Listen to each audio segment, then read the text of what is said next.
अस्सलाम वालेकुम। मेरा नाम फ़वाद अब्बास है और आज मैं एक बहुत इम्पॉर्टेंट कंसर्न हमारे मुल्क का, जिस पे मैं अक्सर लोगों की पोस्ट देखता हूँ, लोगों के कंसर्न्स देखता हूँ कि एक बड़ा जेन्युइन सवाल है हमारे मुल्क में स्टूडेंट्स का, लोगों का, कि उनके पास for example 1 lakh, 2 lakh, 3 lakh, up to 1 million, around 10 lakh तक उनके पास पैसे हैं और वो कहाँ इन्वेस्ट करें ताकि उनको एक अच्छा रिटर्न आ जाए और उनकी ऑब्वियसली पाकिस्तान की सिचुएशन को मद्देनज़र रखते हुए उनकी जो रुपीज़ है वो भी डीवैल्यू ना करे। ये एक बड़ा सीरियस कंसर्न है बिकॉज़ हर बंदा तो प्लॉट नहीं ले सकता। प्लॉट 1 करोड़, 2 करोड़, 2.5 करोड़ के प्लॉट्स हैं, मिनिमम 50 लाख अच्छे लोकेशन प्लॉट्स हैं। तो हर बंदे के पास इतनी इन्वेस्टमेंट नहीं है, तो वो क्या करे इस पर। अब मेरे पास बहुत सारे मैं ऑप्शंस लिख कर लाया हूँ जो मैंने कहा आपसे डिस्कस करूँगा और आप लोगों को बताऊँगा कि आप पाकिस्तान में रहते हुए 2023 अब मई के महीने में आप क्या कर सकते हैं ताकि आपकी जो अमाउंट है वो भी प्रिजर्व रहे, आपका रुपी भी डी वैल्यू ना करे और आपको कुछ प्रॉफिट भी हो जाए। बहुत सारे ऑप्शन हैं। अब मैं आपको अपनी लिस्ट बताता हूँ ऑप्शंस की जो मैंने नोट डाउन की है इस वीडियो के लिए। सबसे पहले मेरे पास गोल्ड है, फिर आप कोई गाड़ी ले सकते हैं, फिर आप कोई बाइक ले सकते हैं, फिर आप बकरे ले सकते हैं, एट द लास्ट मेरे पास आप शेयर्स ख़रीद सकते हैं किसी भी कंपनी के। देखें, सबसे पहले हम गोल्ड पे आते हैं। अब डिपेंड करता है कि आपके पास इन्वेस्टमेंट कितनी है, हम उस हिसाब से हम सॉर्ट आउट करते हैं। गोल्ड एक बहुत अच्छी कमोडिटी है जिसको आप बाय कर सकते हैं और कम पैसों में आपको 1 तोला भी ले सकते हैं, आप 2 तोले भी ले सकते हैं। और उस हिसाब से गोल्ड की हमेशा डिमांड रहेगी। और आपको अपने एक्सपीरियंस की बेसिस पे बताऊं कि गोल्ड की डिमांड डॉलर से ज़्यादा है। डॉलर इस वक्त लेना बहुत ज़्यादा रिस्की है बिकॉज़ एक यूनिवर्सल, एक पूरी दुनिया में एक रिसेशन आया हुआ है और आ रहा है। इस साल के एंड तक शायद रिसेशन बहुत ज़्यादा हो जाए, तो डॉलर शायद उस तरह ग्रो नहीं करेगा आपका। सेकेंडली, पहले दुनिया में यूएस की पोलराइजेशन, यूनिपोलर वर्ल्ड थी। यूएस डॉलर हर जगह ट्रेड होता था, लेकिन अब चाइनीज़ की अपनी करेंसी आ गई है। बहुत सारे मुल्कों ने चाइनीज़ करेंसी एक्सेप्ट कर ली है। इंडिया ने 13 मुल्कों के साथ अपनी करेंसी में डील करनी शुरू कर दी है। तो जो डॉलर का जो सुप्रीमेसी थी ना, वो कम हो रही है। तो इस पॉइंट पे ठीक है, जिनके फ्रीलांसर्स हैं या जिनके बाहर से डॉलर आ रहे हैं वो ठीक है, वो प्रिजर्व कर लें, बट डॉलर ख़रीदना इस वक्त जो है ना वो रिस्की है। जो लोग पाकिस्तान में रह कर इन्वेस्ट करना चाह रहे हैं तो डॉलर की तरफ आप मत जाइएगा, ख़ुसूसन इस साल तो बिल्कुल मत जाइएगा बिकॉज एक रिसेशन एक्सपेक्टेड है। डॉलर की मतलब ओवरऑल जो है ना वो नीड कम होने वाली है और पाकिस्तान में भी उसकी जो वर्थ है वो कम हो जाएगी इस साल। तो गोल्ड की हमेशा डिमांड रहेगी, गोल्ड लाजमी। लेकिन एक चीज़ याद रखिएगा कि अगर आप गोल्ड ले रहे हैं तो ज्वेलरी से ज़्यादा गोल्ड बिस्किट्स मोर प्रेफरेबल हैं। उसकी वजह क्या है? उसकी वजह ये है कि जो ज्वेलरी होती है उसमें जब आप बेचने जाते हैं तो उसमें कटौती होती है, उसमें बहुत सारी वो कटौती कर कर आके रेट बहुत कम आ जाता है। लेकिन अगर आप फॉर एग्ज़ाम्पल आप गोल्ड बिस्किट ले लेते हैं तो वो आपका बग़ैर किसी कटौती के फ़ौरन बिक जाता है। तो आई वुड रिकमेंड कि आप गोल्ड बिस्किट्स की तरफ जाएं। अब मसला ये है हमारे मुल्क में कि हमारे मुल्क में फाइनेंशियल लिटरेसी नहीं है। अब लोग कमेटियाँ डाल के आईफोन ले लेंगे, लोग कमेटियाँ डाल के कोई और अच्छी महंगी प्रोडक्ट ले लेंगे, बट इन्वेस्टमेंट की तरफ लोग कमेटियों को सोचेंगे नहीं। वो कहेंगे हमारे पास पैसे कहाँ से आएंगे।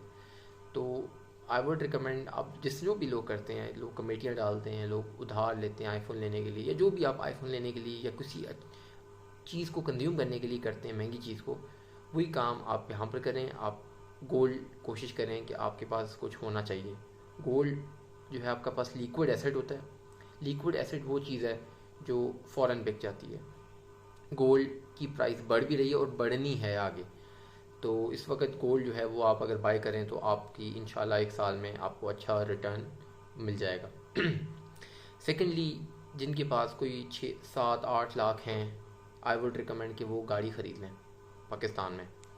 आप 7-8 लाख में आप मेहरान एक अच्छी कंडीशन में ख़रीद सकते हैं। मेहरान एक सबसे लिक्विड गाड़ी है जो फ़ौरन क्या, ये आपके पास समझे चेक है जो फ़ौरन कैश हो जाता है। तो मेहरान ख़रीद सकते हैं आप कोई और ऑल्टो पुराना मॉडल ख़रीद सकते हैं। तो ये आप ख़रीद लें, आपकी एक डेली यूज़ भी हो जाएगी और आप उसके बाद साल बाद 6 महीने बाद जो है आप बेचेंगे। अब फॉर एग्ज़ाम्पल एक कुछ अर्सा पहले एक गाड़ी ख़रीदी थी मैंने, तो वो मुझे तकरीबन मेरे जानने वाले ने एक्चुअली ख़रीदी थी। तो वो उनने शायद 80 की ख़रीदी थी। इस वक्त वो 80 लाख की, इस वक्त वो 1 करोड़ से ऊपर की है। तो अराउंड 8-9 महीने की बात है। तो गाड़ी एक अच्छी इन्वेस्टमेंट है इस वक्त। देन फॉर एग्ज़ाम्पल आपके पास इन्वेस्टमेंट बहुत ही कम है, तो फिर आप क्या कर सकते हैं, आप बाइक ख़रीद लें CD70 पुराना मॉडल पीछे ख़रीद लें, 2020-21 मॉडल ख़रीद लें। 1,10,15,000 का 20,000 का मिल जाएगा। कुछ अरसे बाद आप देखिएगा 6-8 महीने बाद आपको यही बाइक 2 में मिल रहा होगा, 2 लाख में, जिस तरह मुल्क के हालात चल रहे हैं। तो मैंने अब CD70 एक लिया था जो मुझे अराउंड 80 में पड़ा था अराउंड 1 साल पहले, और इस वक्त उसी की प्राइस आपको सबको पता है कि 155 के करीब है शायद। तो आप ये कर सकते हैं। अगर आप लोगों के पास थोड़ी सी जगह है तो आप बकरे ख़रीद सकते हैं। मैं आपको पूरा साल बकरे रखने पे रिकमेंड नहीं करूँगा क्योंकि बकरों की काफ़ी ज़्यादा हिफाजत वगैरह होती है, उनको केयर, उनको खाना, ये वो बड़े मसले मसाइल होते हैं। बट अगर आपके पास आप इस महीने में, क्योंकि ईद अब करीब है, बड़ी ईद, 2-1 महीने का टाइम है आपके पास, तो आप आराम से बकरे ख़रीद लें और 2 बकरे, ज़्यादा नहीं, 2 बकरे रख लें। फॉर एग्ज़ाम्पल इस वक्त आपको 30,000 का ईच मिलता है, तो ईद पे यही आपका 45-50 ईच पे निकल जाएगा। तो वो आपका एक शॉर्ट टर्म इन्वेस्टमेंट आपकी अच्छी निकल जाएगी, क्योंकि बकरों की डिमांड तो ऑब्वियसली है और लोगों ने कुर्बानी तो करनी है। तो ये एक अच्छी मतलब वो है। और इसके अलावा अगर आपके पास उससे भी कम पैसे हैं, फॉर एग्ज़ाम्पल बकरे भी नहीं ख़रीदने, आपने कुछ और भी नहीं करना, तो मैं आपको रिकमेंड करूँगा, और आप कह रहे हैं परमानेंट एक पैसे आते रहें, तो मैं आपको रिकमेंड करूँगा इस्टेब्लिश्ड कंपनीज़ के स्टॉक्स, शेयर्स ख़रीद लें।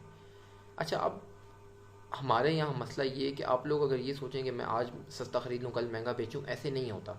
मैं आपको जो रिकमेंड कर रहा हूँ, आप establish company, for example Meezan bank है आपके पास, और कोई सिस्टम्स लिमिटेड है, या कोई और कंपनी जो इस्टेब्लिश हुई हुई है, HBL है, बैंक्स हैं, वो हर 3 महीने बाद डिविडेंड्स देते हैं। तो डिपेंडिंग अप उनके शेयर भी काफ़ी सस्ते हैं। तो डिपेंडिंग अपॉन आपकी इन्वेस्टमेंट के आपकी पर मंथ, मतलब आपको 3 महीने बाद डिविडेंड्स मिल जाएंगे, तो हर 3 महीने बाद आपको एक अमाउंट आती रहेगी। और ऑब्वियसली जब शेयर बढ़ेगी उनकी, तो ऑब्वियसली जो है उनकी आपको कैपिटल गेन या जो इंक्रीज इन शेयर प्राइस है वो भी आपको फ़ायदा हो जाएगा जब आप बेचेंगे। लेकिन आप बेचें ना बेचें, आपको एक permanent source of income regular जो है वो हो जाएगा, और ये interest free source of income है। ठीक है, ये उस तरह नहीं है कि आप बैंक में पैसे रखवा के आप सूद लें या वो करें। मैं भी सूद के बहुत ख़िलाफ़ हूँ।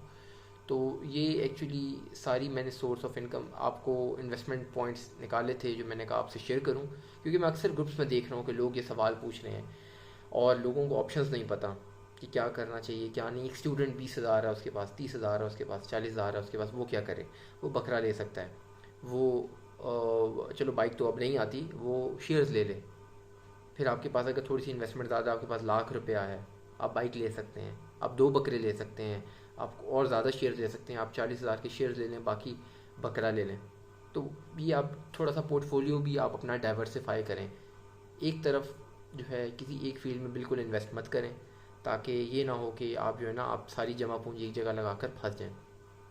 फॉर एग्ज़ाम्पल आप अपनी जो भी सेविंग्स है उसके कुछ परसेंट यहाँ पर लगा दें बकरों में, कुछ परसेंट मार्केट में लगा दें शेयर्स में, और कुछ परसेंट गोल्ड में लगा दें, यहाँ पर डिपेंड करते जो भी इन्वेस्टमेंट है।